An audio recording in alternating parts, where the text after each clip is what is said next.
ಚಿಕ್ಕಬಳ್ಳಾಪುರ ಆಸ್ಪತ್ರೆಯಲ್ಲಿ ಬಾಣಂತಿಯರು ರಾತ್ರಿ ಇಡೀ ಗೋಳಾಡುವಂತಹ ಪರಿಸ್ಥಿತಿ ನಿರ್ಮಾಣವಾಗಿತ್ತಂತೆ. ಅಲ್ಲಿ ಯಾಕೆ ಈ ರೀತಿಯಾಗಿರುವಂತಹ ಪರಿಸ್ಥಿತಿ ನಿರ್ಮಾಣವಾಯಿತು? ಯಾರು ಹೇಳೋರು ಕೇಳೋರು ಇರ್ಲಿಲ್ವಾ? ಚಿಕ್ಕಬಳ್ಳಾಪುರ ಆಸ್ಪತ್ರೆಯಲ್ಲಿ ಬಾಣಂತಿಯರು ಗೋಳಾಡುವ ಸ್ಥಿತಿ ನಿರ್ಮಾಣವಾಗಿದೆ. ಆಸ್ಪತ್ರೆಯಲ್ಲಿ ಕರೆಂಟ್ ಇಲ್ಲದೆ ತಾಯಿ ಮಕ್ಕಳು ಪರದಾಡುವಂತಹ ಸ್ಥಿತಿ ಬಂದಿತ್ತು. ಗೌರಿಬಿದನೂರು ಮಹಿಳಾ ಮಕ್ಕಳ ಆಸ್ಪತ್ರೆಯಲ್ಲಿ ಒಂದು ದುರ್ಘಟನೆ ನಡೆದಿರುವಂತದ್ದು. ಇಡೀ ರಾತ್ರಿ ಕರೆಂಟ್ ಇಲ್ಲದೆ ರೋಗಿಗಳು ಸಂಕಷ್ಟಕ್ಕೆ ಒಳಗಾಗಿದ್ರು. ಗೌರಿಬಿದನೂರು ಮಹಿಳಾ ಮಕ್ಕಳ ಆಸ್ಪತ್ರೆಯಲ್ಲಿ ಈ ಒಂದು ಘಟನೆ ನಡೆದಿರುವಂತದ್ದು. ಆಸ್ಪತ್ರೆಯಲ್ಲಿ ಕರೆಂಟ್ ಇಲ್ಲದೆ ತಾಯಿ ಮಕ್ಕಳು ಪರದಾಡಿದ್ದಾರೆ. ಗೌರಿಬಿದನೂರು ಮಹಿಳಾ ಮತ್ತು ಮಕ್ಕಳ ಆಸ್ಪತ್ರೆಯಲ್ಲಿ ಒಂದು ಘಟನೆ ನಡೆದಿರುವಂತದ್ದು. ಇಡೀ ರಾತ್ರಿ ಕರೆಂಟ್ ಇಲ್ಲದೆ ರೋಗಿಗಳು ಸಂಕಷ್ಟಕ್ಕೆ ಈಡಾಗಿದ್ದಾರೆ.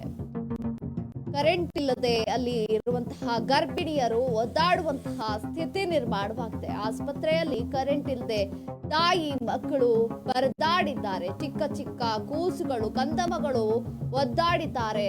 ಗರ್ಭಿಣಿಯರು ನರಳಾಡಿದ್ದಾರೆ. ಇಡೀ ರಾತ್ರಿ ಕರೆಂಟ್ ಇಲ್ಲದೆ ರೋಗಿಗಳು ಪೇಚಾಡಿದ್ದಾರೆ. ಕರೆಂಟ್ ಇಲ್ಲದೆ ಇರುವಂತಹ ಸ್ಥಿತಿ. ಇಡೀ ರಾತ್ರಿ ಕರೆಂಟ್ ಹೋಗಿದೆ, ಆದ್ರೂ ಕೂಡ ಇದನ್ನ ಕೇಳೋಕೆ ಪ್ರಶ್ನೆ ಮಾಡೋಕೆ ಯಾರು ಇರ್ಲಿಲ್ಲ. ಆಸ್ಪತ್ರೆಯಲ್ಲಿ ಕರೆಂಟ್ ಇಲ್ಲ ಅಂದ್ರೂ ಯಾರು ಕೇಳಿಲ್ಲ.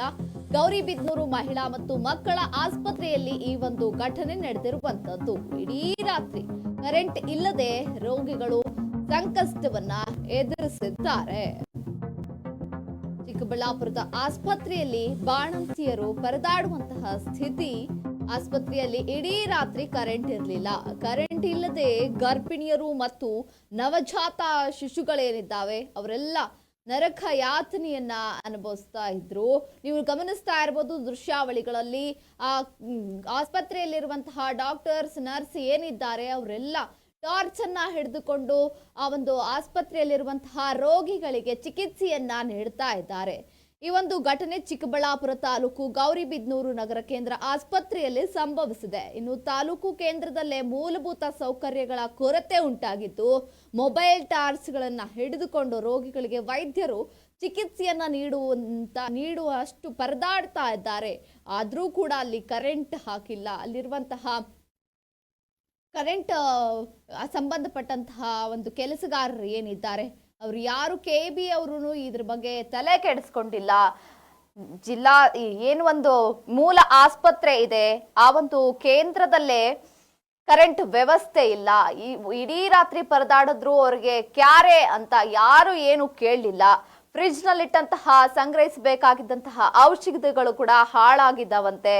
ಇನ್ನು ಈ ಒಂದು ಪರಿಸ್ಥಿತಿಯಲ್ಲಿ ನಿರ್ಮಾಣ ಆದ್ರೂ ಕೂಡ ಯಾರೂ ಇದನ್ನ ಕ್ವೆಶನ್ ಮಾಡಿಲ್ಲ. ಯಾಕೆ ಹಿಂಗಾಯ್ತು ಅಂತ KB ಅವ್ರಿಗೂ ಯಾರು ಇನ್ನು ಕೇಳಿಲ್ಲ. ಇಂತಹ ಒಂದು ಘಟನೆಗಳಿಂದ ಆಸ್ಪತ್ರೆಯಲ್ಲಿ ಕತ್ತಲಲ್ಲಿ ಮಗುವನ್ನ ನೋಡ್ಕೊಳ್ಳುವಂತಹ ಸ್ಥಿತಿಗೆ ತಾಯಂದ್ರು ಹೋಗಿದ್ರು. ಇನ್ನು ಆ ಒಂದು ಆಸ್ಪತ್ರೆಯಲ್ಲಿ ಮಗು ಕಳುವು ಆಗಬಹುದೆಂದು ಪೋಷಕರು ಆತಂಕದಲ್ಲಿ ಒದ್ದಾಡ್ತಾ ಇದ್ರು. ಯಾಕಂದ್ರೆ ಕತ್ಲೆ ಆಗಿರತ್ತೆ, ರಾತ್ರಿ ಯಾರಾದ್ರೂ ಬಂದು ಮಕ್ಕಳನ್ನ ಎತ್ತುಕೊಂಡು ಹೋದ್ರೆ ಅಂತ ತಾಯಂದ್ರೆಲ್ಲ ಆತಂಕವನ್ನ ಮಾಡಿಕೊಂಡು ರಾತ್ರಿ ಇಡೀ ಎಚ್ಚರದಲ್ಲಿ ಇದ್ದು ಅವರನ್ನ ನೋಡ್ಕೊಂಡಿದ್ದಾರೆ. ಬಾಣಂತಿಯರು ಹಸಿಕೂಸು ಬಾಣಂತಿಯರು ಕೂಸನ್ನ ರಾತ್ರಿ ಇಡೀ ಕಾಯ್ದುಕೊಂಡು ಫ್ಯಾನ್ ಇಲ್ಲದೆ ಒದ್ದಾಡುವಂತಹ ಸ್ಥಿತಿ. ಆ ಚಿಕ್ಕ ಚಿಕ್ಕ ಪುಟ್ಟ ಮಕ್ಕಳು ಕೂಡ ಅಲ್ಲಿ ನರಳಾಡುವಂತಹ ಸ್ಥಿತಿ ಆಗಿತ್ತು. ಮೇನ್ ಕೇಂದ್ರದಲ್ಲೇ ಮೂಲಭೂತ ಈ ಒಂದು ತಾಲೂಕು ಕೇಂದ್ರದಲ್ಲೇ ಈ ರೀತಿ ಆದ್ರೆ ಇನ್ನು ಚಿಕ್ಕ ಪುಟ್ಟ ಆಸ್ಪತ್ರೆಗಳ ಗತಿ ಏನಾಗಬಹುದು ಅಂತ ಈಗ ಪ್ರಶ್ನೆ ಮೂಡ್ತಾ ಇದೆ. ಇಷ್ಟೆಲ್ಲ ಆದ್ರೂ ಕೂಡ ಯಾವ KB ಅವರು ಬಂದು ಏನು ಮಾಡ್ಲಿಲ್ಲ. ಅಲ್ಲಿ ಇರುವಂತಹ ಸಿಬ್ಬಂದಿಗಳು ಟಾರ್ಚ್ ಮೂಲಕ ಎಲ್ಲ ರೋಗಿಗಳಿಗೆ ಚಿಕಿತ್ಸೆಯನ್ನ ನೀಡ್ತಾ ಇತ್ತು. ಇನ್ನು ಪೋಷಕರು ಕೂಡ ಆತಂಕಕ್ಕೊಳಗಾಗಿದ್ರು. ಯಾಕಂದ್ರೆ ಕತ್ಲೆ ಇರುತ್ತೆ, ಮಗು ಯಾರಾದ್ರೂ ಬಂದ್ ಮಗುನ ಕದ್ಕೊಂಡು ಹೋಗ್ಬಿಟ್ರೆ ಅನ್ನುವಂತ ಆತಂಕವನ್ನ ಪೋಷಕರು ಹೊರಗೆ ಹಾಕಿದ್ದಾರೆ. ಇನ್ನು ತುರ್ತು ಚಿಕಿತ್ಸೆಗೆ ರಾತ್ರಿ ವೇಳೆ ಯಾವುದೇ ರೀತಿ ಆಗಿರುವಂತಹ ರೇಷನ್ ಕಾರ್ಡ್ ಆಧಾರ್ ಕಾರ್ಡ್ ಇವು ಯಾವುದು ಇಲ್ಲದೆ ಬಂದ್ರೆ ರೋಗಿಗಳ ಹತ್ತಿರಾನು ಕೂಡ ಅಲ್ಲಿ ಬಿಟ್ಕೊಳೋದಿಲ್ಲ. ಹಾಗಾಗಿ ಹಣ ಏನು ಯಾವುದೇ ರೀತಿ ಆಸ್ಪತ್ರೆಯಲ್ಲಿ ಚಿಕಿತ್ಸೆ ಏನೇನು ಸುಗಮವಾಗಿ ಸಾಗಬೇಕಿತ್ತು ಆ ಒಂದು ಚಿಕಿತ್ಸೆಗಳು ಕೂಡ ಸಾಗಿಲ್ಲ.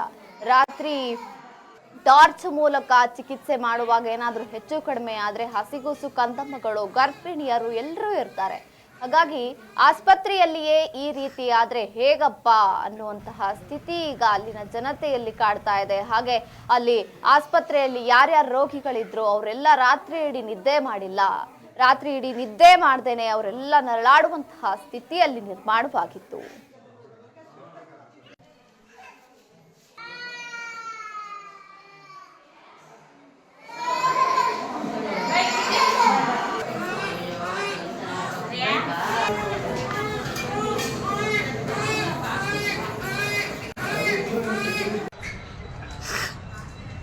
ಹೆಂಗಿತ್ತು